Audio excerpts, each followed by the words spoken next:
Jennifer started talking about this when I first met them. And they said, oh, you need to come to Sun Valley for our brain project. And I said, well, I love Sun Valley. And I think it certainly makes your brain healthier when you're in Sun Valley. And now I can see it does because I see all these smart people here. So I really appreciate that. I'm also very grateful to them for making this happen because I've spent a 4 weeks here at different times and just really love the area, the inspiration of it. I would like for you all just to, if you have a pencil or if you can keep your mental note, to think and answer a few questions. Or maybe share it with someone next to you. Okay? I want you to tell me, not tell me, so just kind of share with your neighbor. Number 1,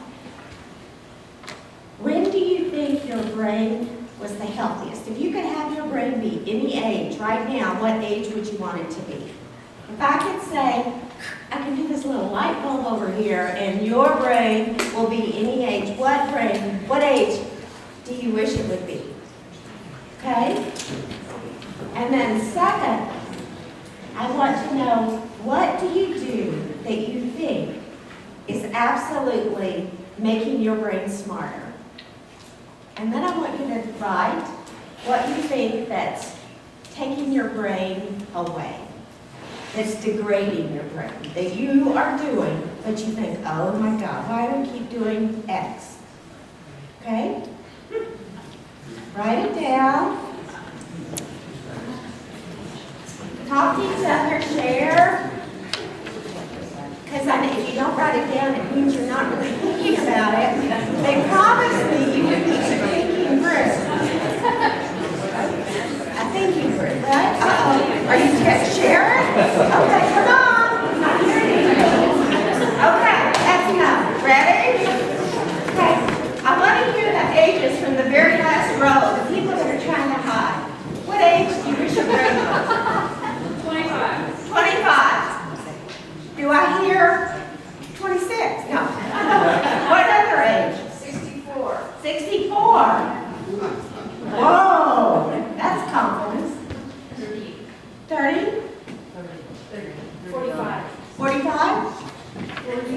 16. 22? 16? 28? 6? 12? Okay. I love it.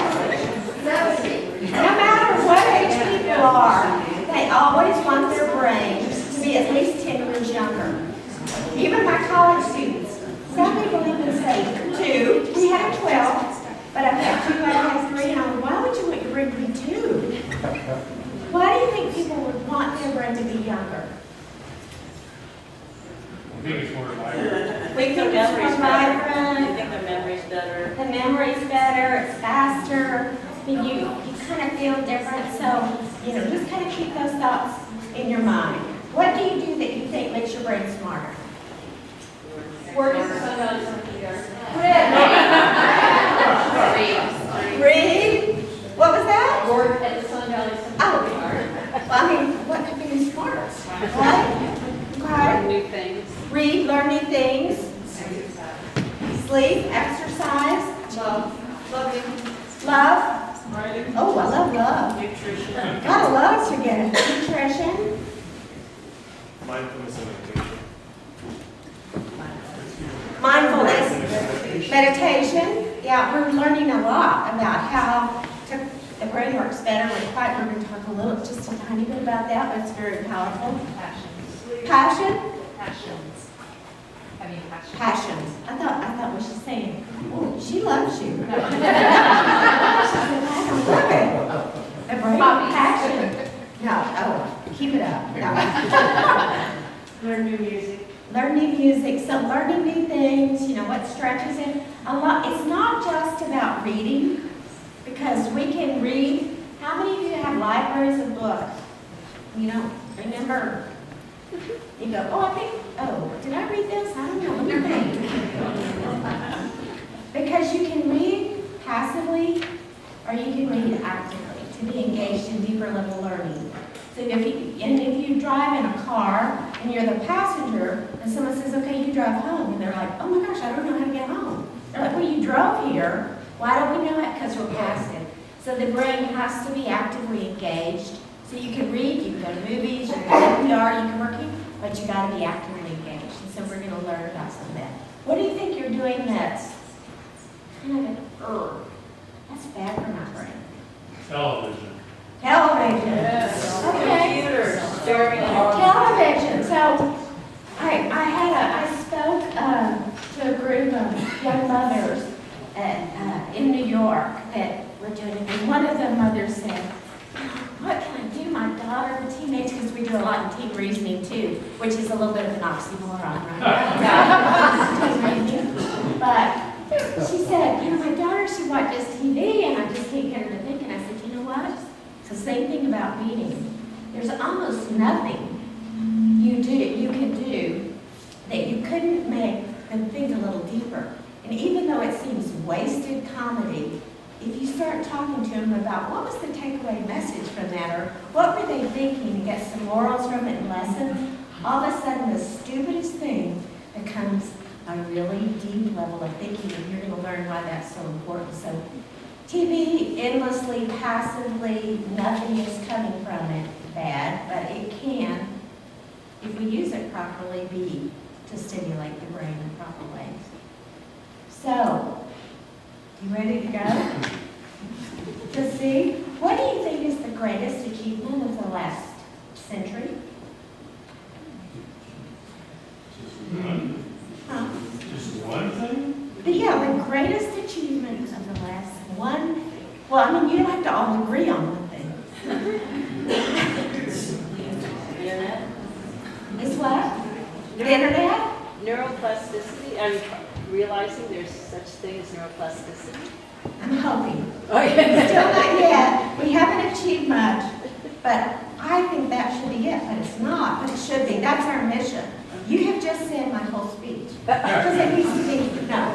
It's not the last achievement. It's not the best achievement of the last 100 years. What did she say? We didn't hear it. I haven't said it yet.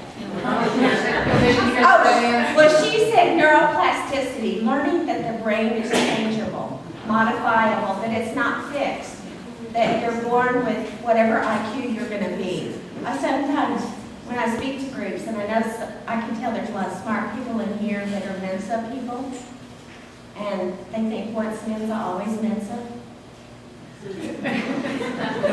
Your brain doesn't hold on for a single day. It either goes forward or goes backward. But we have this belief that intellect, IQ, is fixed and nothing could be further from the truth in terms of that. So the greatest achievement of the last century was that internet, was the neuroplasticity. Any other ideas? Don't you see what's up here? Go to the movie. Go in the moon. Life. That's what we thought was the greatest achievement, was going to the moon. You know, if you think about it, we know more about the universe and space travel than we do the human brain. So much more. We know more than anything. And when I was growing up, I was a math major. I wanted to be an astronaut because I thought that was our future. And before I could grow up, man landed on the moon. And I went, well, that's a bummer. Man, not woman. Opportunity. But to think that our most important organ, that we know more about the moon and space travel than we do about the human brain. Why is that? Why is it? Because what happened that made that possible? The greatest minds around the world, incredible financial resources were brought together to solve what we thought. Didn't you think it was possible? Did you think it was impossible? Some of you that are old enough like me to know. I thought I was going to have a home on the moon. Didn't you, like the Jetsons? Didn't you think you were going to? But it seemed impossible. It was because everyone came together, and now that is being a metaphor for the next moonshot. What should our next moonshot be? And that's where you come in, is neuroplasticity. There's a lot of things we can focus on where we put our energy and, use curing cancer, stem cell cures for cancer. There's a lot of promise right now in what's going to happen with that. There's a lot of promise in, it was on the front page of the newspaper, global warming. Snow, how are we going to ski with global warming? How are we going to solve water? Huge problems. But I want to encourage everyone to realize that nothing is more urgent. You should recognize this, right? Because there's some exhibits in this room that are kind of stimulating the brain, a slice of the brain. But nothing is more urgent or is going to impact us more beneficial or is more complex than discovering the human brain. And so that it is a cause whose time has come. And so I asked myself, why would we have spent so much more energy and effort on going to the moon than understanding this? Why do you think it's taken us so long? Why is this now instead of 30 years ago? Didn't think it was possible. Didn't think it was possible. We didn't have the technology to see inside the brain. We had no idea that the brain was changeable, fixable, adaptable, everything that we're now learning. So that's why you're here tonight. We're going to talk about how to flex your cortex. And I think if we began to pool our resources around the world for this, and with the brain organization from Europe has visited our center, as well as some of the top people from NIH, Department of Defense, because most centers are focused on what goes wrong with your brain when something happens. So when you have ADHD, what's wrong with the brain? When you have dyslexia, what's wrong with the brain? When you have a brain injury or concussions in football or war, what's wrong with the brain? PTSD, what's wrong with the brain? So we're interested in that, but that's our starting point. We want to know how can we make the brain work better. And that's where I think the greatest things are going to happen. So the reason this is important to think about how to flex your cortex, number one, the greatest achievement of the last century was actually not landing on the moon, but it's a big one, but it was the doubling of the lifespan. 100 years ago, people lived to be about 45. And now most people born today, 1 in 3 will live to be 100. The problem is, nothing has happened to our brain span. So our bodies are outliving our brains. Peak brain years are age 42. And you look at, there's hundreds of studies that have been looking at people as they age, and the brain starts to decline very gradually in our 40s. It doesn't have to. We're letting it. So this is why this matters. The second thing is that 50% of what you're doing right now to your brain is toxic. Asbestos for your brain. How many of you know what asbestos is? So remember, that was something that was discovered that was going to be such a phenomenal thing. What was it first developed for, asbestos?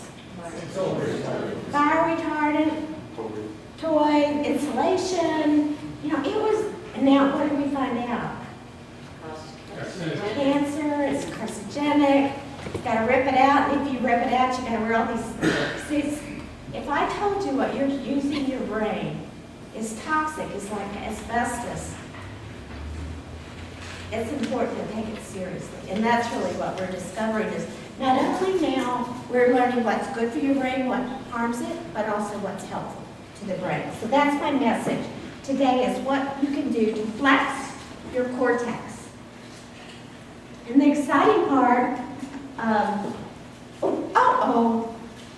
look at that, flex your cortex. So we've learned more in the last 5 years than all the years cumulative. Last 5 years.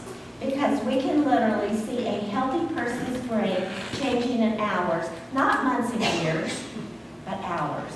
If any of you got a new car, new skis, new cell phone, when you first got it, You were like, I hate this thing, and it doesn't work, and my oven, within hours, you have gone from being a novice to an expert. Everything you do like that, your brain is changing, very dramatically. We can see very significant changes with our training in hours when we train people how to use their brain properly. We couldn't take a motion picture. We couldn't see brain blood flow. We couldn't see connectivity because we didn't have the sophisticated technology. We were doing the studies, we showed cognitive improvement, real life improvement, and people are, oh well, that's good, but now that we show brain imaging, people believe it. Your brain is the most incredible engine that we need to learn to drive a lot better. We didn't realize that we have so much power over how to build resilience and how can we restore lost function that we worry about. So I'm going to share with you 7 secrets to turbocharge your brain. Don't you love turbocharge?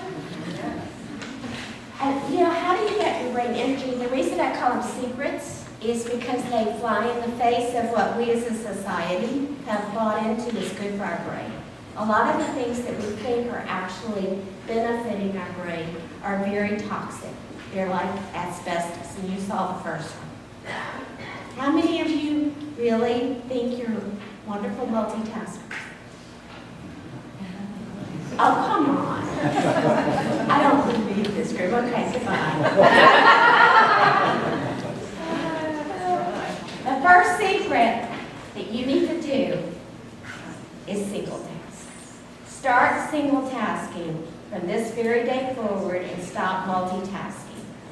As a society, we have built into this belief that we need to do multiple things simultaneously, but the brain is intricately wired to do one thing at a time. It literally cannot do 2 things at a time. I know some of you are sitting here thinking, she doesn't know it, but I'm really good at multitasking. And I say, yes, and my name is Sandy, and I'm a reforming multitaskaholic. Because I used to do 3, 5, 7 things. My staff used to say, I've never seen anyone juggle as many things simultaneously as you do. But the science is very clear. Chronic multitaskers. So let's just do another little experiment. Okay? Partner up with somebody next to you, and if there's 5 of you on a row, 3 of you get together. Okay? With one hand, do you remember the old game rock, paper, scissors? Okay. Rock, paper, scissors. So let's practice. Rock, paper, scissors. Rock, paper, scissors. Faster. Rock, paper, scissors. Okay, good. Got it. Okay, now your other hand. You're good. Okay, practice a little more. Some of you need to speed up. Okay, now your other hand. I want you to pat your stomach once, snap once, pat your stomach twice, snap twice, pat your stomach 3 times, snap 3 times, and then start over. Pat, snap, pat, snap, snap, pat, snap, snap. Okay? Okay, now, turn each other. I want you to do that simultaneously. Multitasking at the same time. And tell me how many times. Go ahead. Come on. Come on. Simultaneous. No, after you go.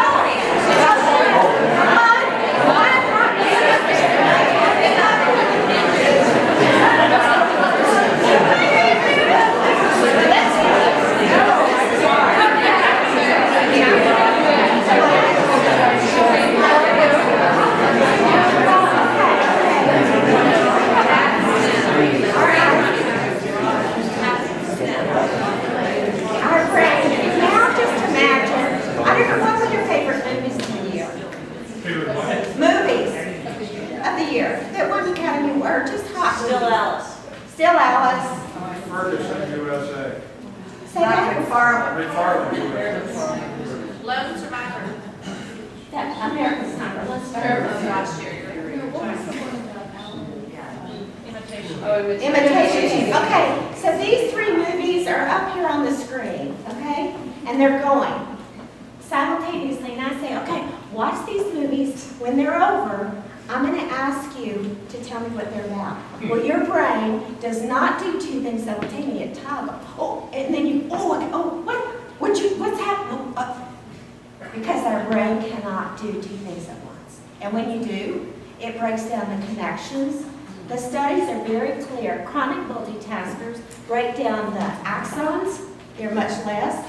It pours cortisol in the hippocampus, which is your memory center, and it literally causes increased depression and more sick days, more immune system.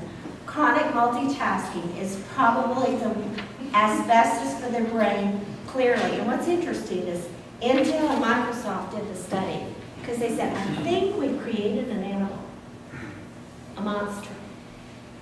I want to see what happens. And they got their teams to stop and only pay attention to technology at different times of the day and said, we won't do multitasking. Guess what happened? Sick days went way down. Productivity went way up. You cannot think deeply when you're doing two things simultaneously. So you've already made everything you're doing. We think it's making us faster. Like if I do three things simultaneously, I must be faster. And so we teach even teenagers. If you will just do one thing, you will finish your homework in half the time. You will learn it deeper, longer lasting, because you can't go deep when you're doing two or three things simultaneously. So think about who's, yes. So why do so many want ads say must be equal to multitasking? I know, thank Look you. at any want ad in the paper and job descriptions, and they all say must have ability to multitask. I know, and even brain games are now being sold. We can help you improve multitasking. So, because we didn't know, we thought this whole idea of use it or lose it. So if I use it 3 times harder, it must be better. This is the whole reason why it's a myth. We didn't know. We didn't have the imaging. We didn't follow people. So it's just now that we see so many people with depression. Multitasking is a very strong contributor to breaking down the brain's health. And so how are we going to stop it? It's our thriving communities. We have to start with ourselves and then teach our communities, but start young with our teenagers and start, at every stage. So I think you get it, right? You no longer will multitask. You'll be, hi, my name. You'll be with me because you want your brain to last. We don't want to be stuck with the brain 13 or 26. We want our brain to keep going. Did you have a question? Yeah, what about listening to music and studying? Curious if that's considered multitasking. Yeah, so listening to music and doing a task, you're either doing your task or you're listening to the music, and you either have to block it out, so you're making your brain work a little bit harder than if you would just do the task. And you're not enjoying the music, but people say, oh, the teenagers, and people sometimes say classical music really helps me get calm. But if you want to think deep, the mindfulness, being present, is when you're not having to shut out noise. And pretty soon, if you really are shutting it out, you won't even notice it's there, but your brain is having to actively shut it out. So the inhibition, not only is our brain actively selecting, but it has to actively inhibit. So you're making your brain work to not hear it. So all of a sudden you didn't even realize the music was doing because you're into what you're doing. So it's quieter for your brain if you don't have it. And I always, when people say, he doesn't know me, and I say, let's do the study. Because I think and I would say try it yourself and see. And sometimes it's what you're doing.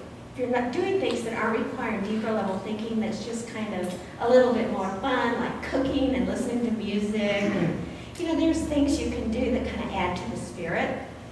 It's just how much depth. So it's not everything that you do. And people say, well, what about riding in your car and listening to the radio, right?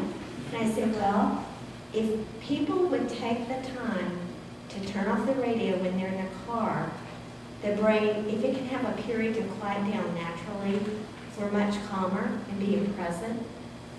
But we can't even stay quiet. We haven't gotten used to being quiet, what that does. But we do it with our warriors, Navy SEALs. They said that is the #1 thing that has brought their brain to a calmer level of function, is not having this, rah, rah, rah. You can almost hear the music, and And they said they didn't realize that it was causing the brain to stay hyper-aroused instead of finding as many periods as you can to let it quiet down. So, multitasking actively selecting versus inhibiting. What's the optimal time period for single tasking before breaks needed or downtime's needed? Because Yes. it's very issue an email, people on their text messaging going on, and so forth. So they're getting distracted. Yeah, so that's next. You're leading me to my next point. Thank you. So, it's not quite the next point, but it's the third secret. So the second secret, so don't you think multitasking is bad? It's a secret, and we're going to change the world. And I think Sun Valley should lead the way because it's peaceful here. So, single task. Number 2, inhibit information. Limit information. Today, we are exposed to 200 times more information than we were just 20 years ago. Wow. I mean, my graduate students, they, at the push of a button, can have 20 articles, 30 articles. It took me a month to get one from the library in the old days. Wouldn't you think access to more information would make you smarter? If we have more information at our fingertips, surely we are smarter. And indeed, the smartest people are not those who take in the most information.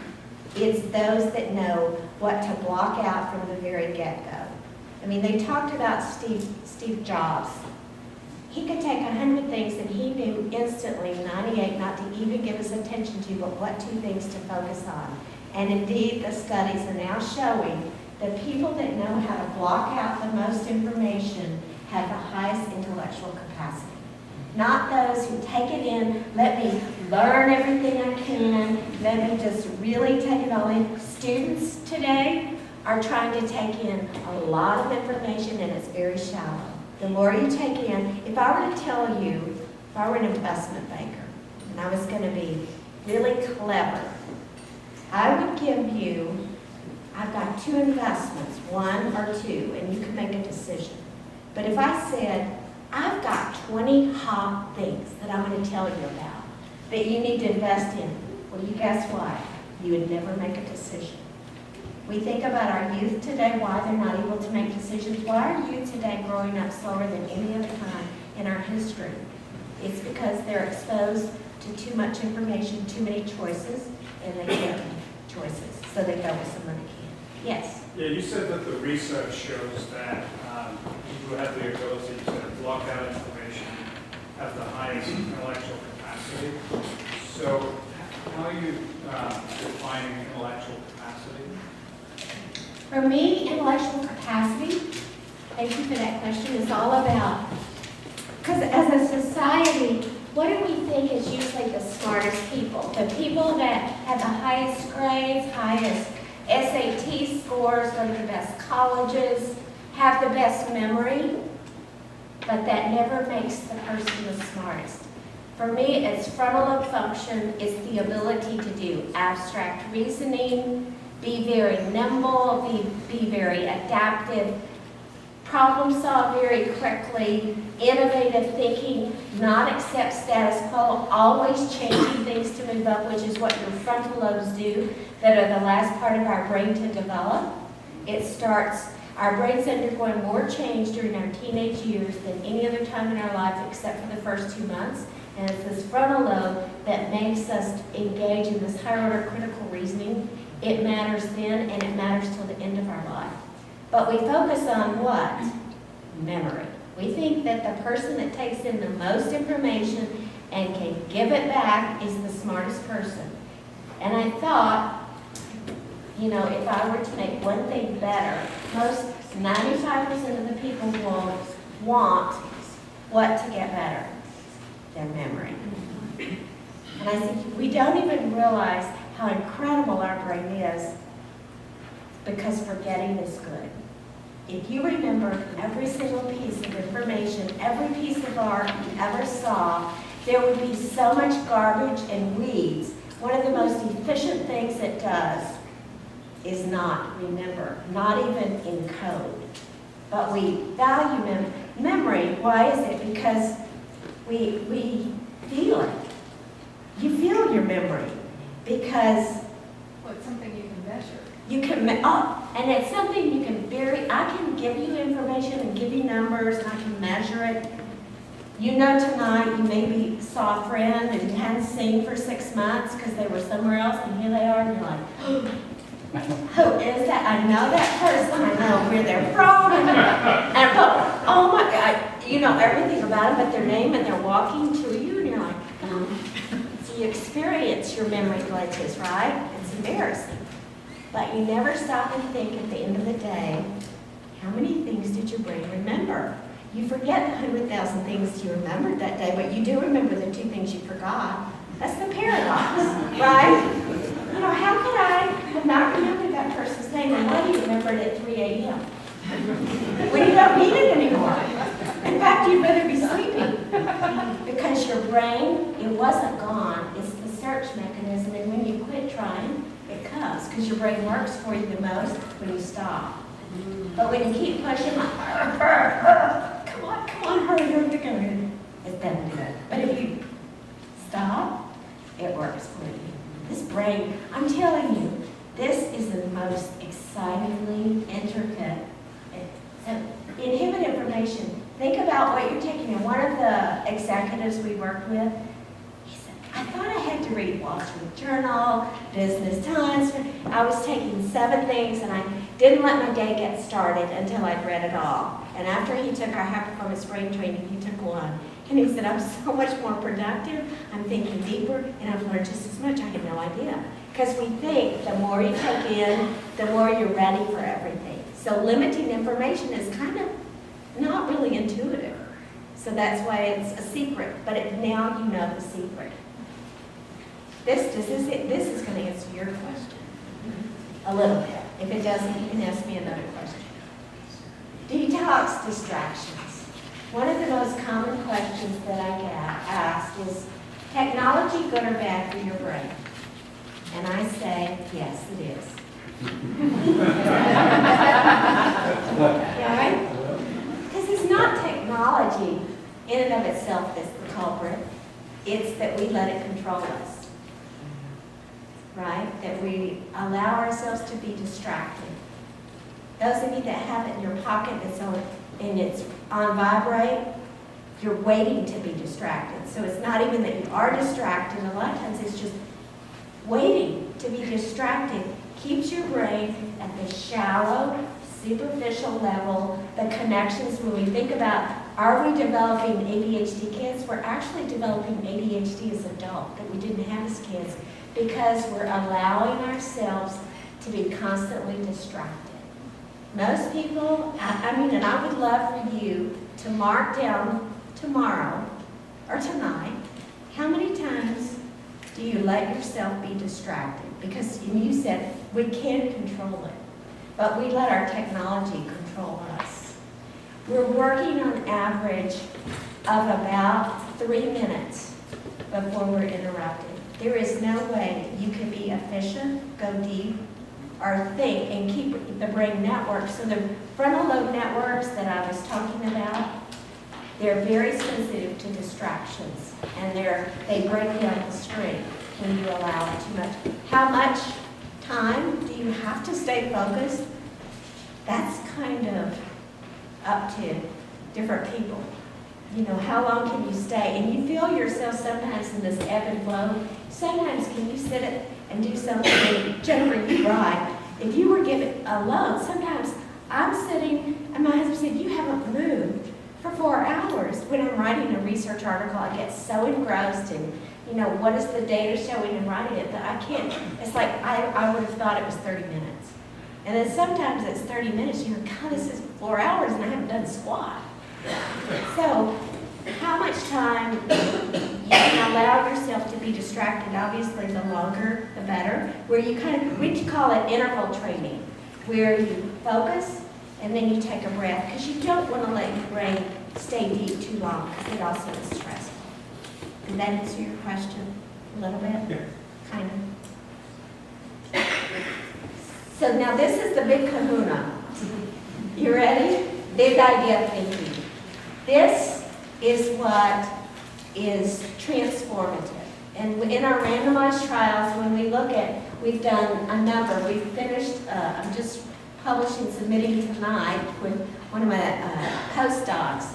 An article will be our 11th randomized trial looking at can we change the brain with healthy individuals, people with ADHD, teenagers, people with early Alzheimer's, people with different forms of concussion. And this is one of the biggest things that drives brain change. And that's big idea thinking. So what is that? That's where, okay, let's just have a little exercise. So I don't know what the favorite movie, but let's take Imitation Game. If I were to tell me what that's about, what would you say? Rock, paper, scissors? No. I love it. He's practicing. He's going to get good at multitasking. Look that. No. What is Imitation Game? And what would you say? See, you're afraid to say. Who's breaking the German code. Okay? Who else would add to that? The beginning of computers. What they could do, big data. Anybody else? The ability to focus on a project. You didn't get to see it. Oh man, it's such a good movie. Yes. The personal turmoil of Alan Turing. Yeah, it's gut wrenching. Listen, I mean, it's just so tragic, and that project is still lit. I'm just, yeah. So you guys are smart. I knew it. A lot of people will start and, oh, go ahead. I just want to see if it stopped for early, right? It helped to get an edge, yeah. So what people tend to do when you say what's a movie about, well, it's about Alan Turing and World War II, and it's very literal. It's just kind of a rolling of facts of what happened. Big idea thinking is where you synthesize, and some of you were doing it, you know, what is the biggest synthesized message? Don't tell me anything concrete that's literal about what would happen. Give me some kind of synthesized idea. And there's no limit. In schools, we teach teenagers, what's the answer? What's the answer? When you teach big idea thinking, I want there to be a lot of boom, boom, boom, big ideas, synthesized as often as you can. When you hear a talk like this, don't try to remember everything I say, but what is the biggest idea that you're going to take home? What's the essence of it? How would you interpret it? What was the take-home message? If you're going to apply the imitation game to your life, what would that be? For me, it would be, how can we make sure we don't have the kind of prejudice that can destroy human life? What kind of lessons do we take from that? When you begin to engage and tell a conversation after dinner, when you read books, instead of saying, I'm reading a book about ABC, but it's very literal, you're not doing big idea thinking. This is where you take ideas that you're reading, you combine them to form something new with your world knowledge, and it's abstracted, it's transformed. And teenagers, we've been able to show teachers, when you start doing this, they create new knowledge, you create new knowledge, it makes your brain smarter. We've been able to show brain health increases at all levels of functionality. We are very close to what I believe is going to be a neuromarker of a brain getting healthier. Right now, it doesn't exist. You know, if you go for your physical fitness, what do you do to know that physically you're pretty fit? What do you look for? Blood pressure, cholesterol, weight, BMI, VO2 max, how much you exercise. So we've got some really strong metrics for our body to know, you know, how physically fit are you? How healthy? For our brain, okay, count to 10 backwards. Or what's the president? Or what building are we in? They're pretty low level. When you have trouble with a lot of the questions doctors ask, you're pretty severe. Because the metrics are gross. What we're looking at is brain blood flow as a change. We can now, with an MRI scan, which doesn't expose anyone to radiation, a 5-minute scan, measure the brain blood flow that's going through your brain. We couldn't do that 2 years ago and quantify it and look at changes. For your neurons to be healthy, it's how much brain blood flow you have. Our brain blood flow peaks at 20, and we lose about 1 to 2% every decade, starting in our 20s. And it's associated with cognitive loss. We were able to get individuals 8 to 12% increase in their total brain blood flow. People healthy, they weren't worried about Alzheimer's, they didn't have ADHD, between the ages of 55 and 70. In addition to that, we were able to increase, we can also measure, this is really exciting, and talk about neuroplasticity, to see, the brain blood flow. Exercise doesn't do that. Surprisingly, people think if you do physical exercise, it's going to make your brain blood flow. It actually decreases your brain blood flow, because we did a randomized trial looking at aerobic exercise and high-performance brain training, and your body muscles use the brain blood flow, and your brain constricts so that your body's using it. Surprise, right? Who would have thought that happens? It doesn't make you dumber, though, because what we've done. So I'll get back to the exercise part, because that's important. I'm not saying don't exercise. It's very important, because this is a town of exercisers. I can see how fit you are. You can.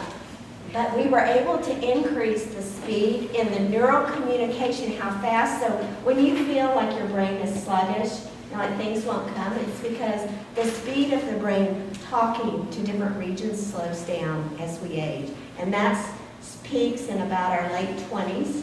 And we were able to increase the speed of the central executive network, which is your frontal lobe and your association cortex, your big decision maker, by 30%. I mean, the neurophysicist that works on our study, he said, Sandy, I've never seen anything change people's brain like this. So what we were able to do was literally give people their brain the age it is, but working like a younger brain. And I tell people, you would never, ever, if I could take 10, when I see these games and say, we can take 10 years off of your brain, I would say, if I took 10 years off of your brain, you would come after me the next day and say, I want that 10 years back. Because the experiences you've had, the richness is so vast, you don't want a younger brain. Even though we think we do, it's because of the way it works and the function. What if you could make it stronger? I mean, with muscle, you could do more to build your brain strong than you can your muscles. And you can see what happens when you physical exercise. It doesn't take that long, a month. I mean, all of a sudden pops out. A week sometimes. Don't you feel stronger? If I stand straight, I'm just like standing better. So physical exercise is good. Physical exercise, the biggest gain we got was in memory. Immediate and delayed. That was the gain we got. And it was associated with increase in the brain blood flow in the temporal lobe, the hippocampus, the part of the brain that's affected by Alzheimer's. So physical exercise increases your memory function. So, and what it did was it stole, it hijacked blood from another region and took it to the hippocampus. So when people say, I want my memory to get better, I think, go exercise. That's fun, right? So big idea thinking, do you get an idea of what that is? Change your brain, synthesize, read a book, and if you could always write down either at the end of the chapter, what's the big idea, what's the take home? Okay, now I'm going to go fast, and then there's another question. 5, secret, calibrate mental effort. This is what we find is individuals often spend all their time on the most unimportant tasks. And then at the end of the day, when they're mentally exhausted in a big task, they don't have enough time. And I tell my graduate students, if you give this way too long, you need to decide how long you're going to give it and stop. We don't have stopping points anymore. One of the sayings we have is when you're hunting elephants, don't get distracted chasing rabbits. So for your elephants, you want to be spending a lot more mental time. But on your rabbits, go quick. But what happens is we do our rabbits during our highest mental energy time in the morning. And so we would do the emails and take your stuff because it's fast. And I'm going to get those out of the way. And then when you're exhausted and things that were going to require mental effort, you don't have enough time. So calibrate, decide how much time you're going to give. Innovate. Procrastinating too. Yeah. Procrastination is part of this same thing, that you do the easy things because the big thing, but if you'll force yourself to do them in the morning, it moves your day so much faster and your cognitive power increases. If you do your difficult tasks, decision-making things you need to do when you're most mentally robust and you'll get them done. If you don't say, I'm going to work on this for the next 2 months, well, that's depressing. What can you do that very day? It's going to move along, right? 2 months? I'm already worked out. Innovate.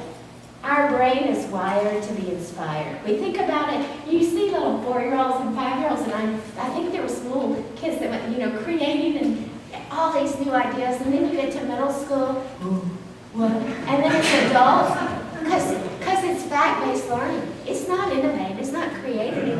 And then as adults, we quit innovating.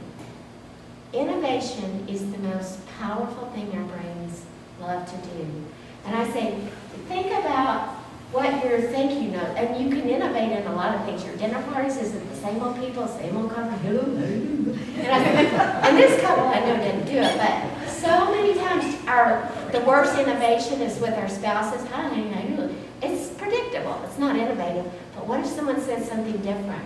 Or what if a thank you note, when you get people that kind of say something new and it grabs you, that takes a little thought? Or think about the subject line in your email. Is it meet you at 2 o'clock and it's so rote, it's not innovative, but what if it was like, oh, we've had people create some really good ones. I'll let you, for whatever it is, whether it's in business or family or building bonds, innovation is really what how can you jumpstart Christmas? A lot of time, or Thanksgiving, a lot of our Thanksgiving, you work all day doing turkey, people eat 30 minutes, and the same old thing. But if you innovate, all of a sudden, wow, your brain loves it, everybody. Think about things you can jumpstart, and that's why we get a lot of change when people's brain is innovating. And the last one, motivate. Motivation is really the key, and you were talking about it with passion. When you're motivated to do things, motivation always trumps talent. It always trumps talent. We know, it may be ourselves, people that have so much talent, but they never go on to realize because they lack motivation. Motivation is elusive. It would be nice if you could go flip a switch and say, go be motivated. Well, that's not easy. You can't just go be motivated. And then we see so much depression, and how do you get people to be motivated? So we work a lot, and this is one of the things that we help with veterans who don't see a way forward. They were so motivated when they were in the service. We're working with training Navy SEAL leadership in the platoons, but also before they deployed to be motivated. They are when they're active duty, but when they get out, they lose that sense of purpose that motivated them. So we help them figure out, how do you take the motivation that you did with your teams and bring that back to civilians? And we show them how to do that. And that's why we've been able to reach probably, in our research studies, we can see maybe 100. Our goal is to reach hundreds of thousands, because we've been able to show significant changes, whether they had multiple concussions. And what we know a lot now is many of our military, being exposed to IEDs is a very hard, explosive experience for the brain, and suffers concussions that are never diagnosed. Do you have to diagnose a concussion to do something about it? And this is an area I've done research for 30 years. You don't have to diagnose it. So spending 20 years to say, did you have a brain injury with that accident, or did you, we can do something about it. Yes, it would be nice to find something where we know by the side of the road, but if I had a benchmark, or wherever you are, to make your brain better is important. But motivation trumps talent. And what we get individuals to do is sometimes to innovate to get them to motivate. So if you're not motivated, in the office, sometimes with some of our staff are like, do I have to do that? And I say, well, what would you like to change it up and do? So have them add some brain to the game.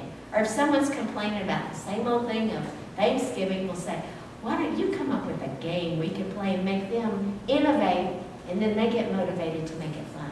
So innovation, all of these strategies work together, so it's not pick and choose. You have to use them as a whole to work. My dream, being a brain scientist, is that people would realize neuroplasticity, this amazing engine inside your head, is the greatest asset and natural resource that ever existed. And we're depleting it every single day, and we didn't know it. We thought, because our brain, we work it, we do bad things, 50% is toxic, and at the end of the day, you're mentally exhausted, and you wake up and, whoa, your brain's back, and you're like, brain, go brain. But each time, it's taking a toll on our brain. And it's the one part of our body, even more than your heart, that you can continue to the end of your life to strengthen. I want to leave you with realizing you are the driver of this rocket ship that has so many backup systems, so many ways to retool itself if you just take advantage of it. You're the driver, and you're also the mechanic. What kind of engine are you driving? And I hope this thriving community will join our brain health movement and realize this is the next moonshot to solve the complexities of the human mind. Because without it, we can't solve any of the others. None. Thank you.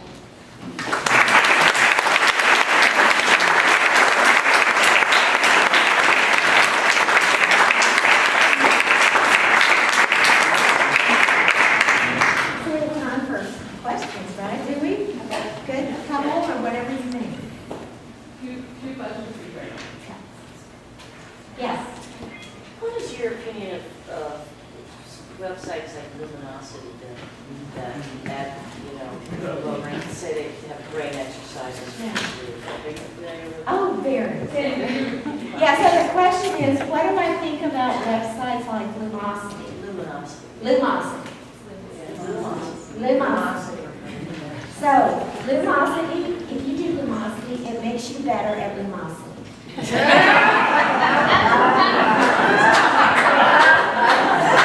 It really does. You get better, you get faster, you get higher scores, but it doesn't make you better at planning, at decision making, and it literally robs you of thinking deeper. And when I see people playing it, I say, you know what? It would be better if you took a nap. Because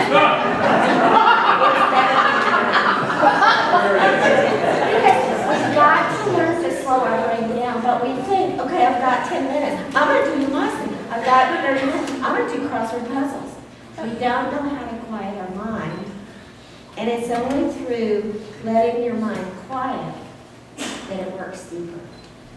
So, Lumosity is making billions of dollars because they're fun, and it's not that I think games are bad, but I think when I ask what you're doing that's toxic, that is a toxic activity. And yet, the advertising is huge. But you know, the good thing, what do you think, Bernice, the good thing that came out of it? At least people are thinking about awareness. Awareness. We've got to increase awareness. So, and use technology. We've got to use technology somehow, but to make it in a way that is personal. Yes? Now, what about bridge? Because bridge, on one hand, you're thinking deeper, but on the other hand, you're multitasking. Okay, multitasking. Thank you for that. So, multitasking. So, she said, what about bridge? You're thinking deeper, I think you said. You're using a lot of memory, you're using strategies, you're multitasking. When you're doing multiple things that are focused on a single goal, that is multitasking. For me, multitasking is two separate goals. So and we always get this from our pilots. What do you mean I can't multitask? I've got to pay attention to the controls and the I said, and driving. You've got to pay attention to the stoplights and the traffic behind you and the lines in the road. So multitasking, paying attention to a lot of things, but you're all focused on a single goal is not multitasking. That's two things. Bridge, the studies aren't really clear on what it does, but I have a young man that's a junior in high school at St. Mark's, which is a very prestigious. He wants to do chess with early Alzheimer's. So he said, my grandfather had it, and I think the strategy, I want to teach it. And so we're setting up a trial for him to do it. We know that it changes. There's nothing you do that doesn't change your brain. Your brain changes every single day for the better or for the worse. And so Bridge is changing it in terms of the memory. For me, probably the best thing about Bridge is the socialization, which is one of the most richest things we do is keeping our friends. And they've shown that people that have one, and if they don't have to have, it's not the people that have the most friends again, but those that have close friends are those that look like they're brain healthier late in life. And so Bridge is one of those things that's kind of a bonding. But there's not a lot of studies to look at what does it do for reasoning, innovation, and higher order thinking. That for the head of a company, depends on what you want to get better at. Your brain is very specific. So in sports, we get that. Michael Jordan, that was the basketball player, went to play baseball, and he failed miserably. You can't go do one to the other. Your brain there's nothing you can't get better at, but it doesn't always spill over unless you do generalized things. Like that's why this big idea thinking applies to everything. Zoom in, zoom out, and then apply it to your life is what we teach people, and it applies to everything you do. Yes, sir. When you look at technology that's available today, you mentioned MRI and CT. Is there any sort of basic inspection or measurement technology that you think is missing? Oh man, there's so much missing. I mean, I've been doing brain imaging for 30 years, and it's like I think that we have hit the pinnacle. And then the next year, it's like, oh my God, I didn't even think. And I just got back. We do a joint symposium with UC Berkeley, Cognitive Neuroscience, reprogramming the brain to health. And already there's machines that can look at the electrical activity and the scan and the brain blood flow simultaneously before they're all separate. The analytics are going to help us be able to put it together quicker, because right now it takes hours. So when we do our study, someone's usually analyzing each piece of this, 10 hours a person, the brain blood flow. Each of our participants, it takes someone. So the analytics are also something. But yeah, to be able to look at the level of the neuron, the things that are coming on board that are exciting me is not only how you use your brain cognitively, but people always want to say, well, what pills should I take? Or what nutraceuticals should I take? Or like the brain, just like the muscles, have to be used. But I think there could be some additive things that we'll find, like tickling the brain with transcranial magnetic stimulation, directed cortical stimulation, optogenetics that can go in, like you find someone with depression and we tickle the part of their brain that's depressed, and then we help develop their frontal lobes to do reasoning, planning, to find other strategies, so it makes their brain more functional to downregulate emotion. So I think that it's not a single thing that's going to work with that. So for me, the technology that's interesting right now is the things that are developing to tickle the brain, to kind of make the brain a little bit more plastic, to ramp that up. And then with cognitive training, I think we'll get even stronger, faster results. The training we did that we got individuals this level of brain change is 8 to 10 hours. It's not that long. So when I say it doesn't take that long, but guess what? If you go back to status quo, what happens to your brain? It goes back. You've got to adopt the strategies. You can't stop multitasking for a week and then go back.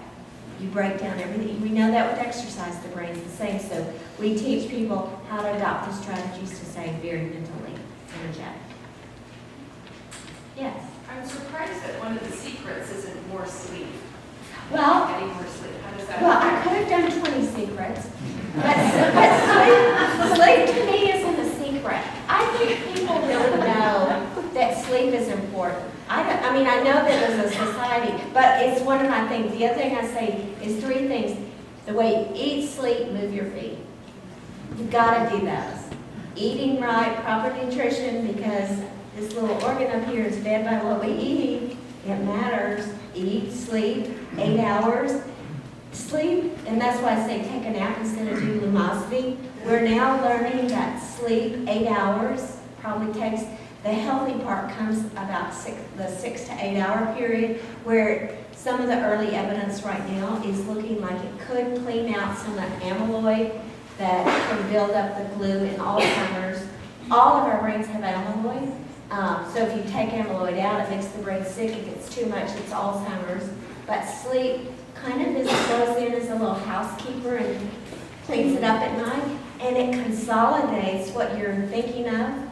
And when you're trying to solve a problem, that's why our best ideas usually come in the middle of the night or in the morning. Because our brain links things that we don't do when we're consciously trying to do it. It is like a free thinker on innovation. It's like, wow, brain. And so, I hope you get up and write down, because it creates things that you couldn't even imagine working for you. So sleep is powerful. For depression, too much sleep is bad, too little sleep is really bad. And then, of course, physical exercise, we recommend at least 3 hours, 1 hour, 3 times a week aerobic. Get the heart rate up is where we get the greatest bang, at least that much. And I know this group probably exercise more than that. For sedentary people, that's a good start. Maybe one more question. Okay. I'm just curious, do you ever do studies on master contemplatives similar to Richie Davidson's lab, in your lab? So, Like people that meditate. oh, meditation, okay, I'm sorry. Mindfulness. We are probably, when I say things are additive, there's a couple things I want to do. I want to add mindfulness training to our high performance brain training. We teach one of the biggest strategies in our 9 strategies, and my book, Make Your Brain Smarter, is 14. You can get it all for like $14 from Amazon.com, so I hope you guys will buy it. But one of our most important strategies is what we call the brain power of none. And it's not meditation or mindfulness, but it's learning how to have periods where you do nothing mindfully and you stop, and we say we call it 5 by 5, the fabulous 5 by 5, 5 times a day, take a break at least 5 minutes where you walk around, do something else, and let your mind reset. Because in physical exercise, I was a biker, and we did the Canadian Rockies and things like that, and the bikers told us, because you get so exhausted going up, and they said, don't get off your bike and then try to push it up when you're exhausted. Get off your bike, wait 10 minutes because your body resets, and the most ergonomic, efficient way is to get back on and do that. But the brain, it's the same way. It doesn't take that long to reset it when you hit a mental wall. So we teach people how to stop, because we don't know how to even stop. It's like if you finish something early, you go on to the next thing, keep pushing. So that whole idea of mindfulness, and we've just brought in an expert, that we may pair that, even though it's one of our strategies, it could probably be pushed a little bit more. So, thank you all so much. Thank you.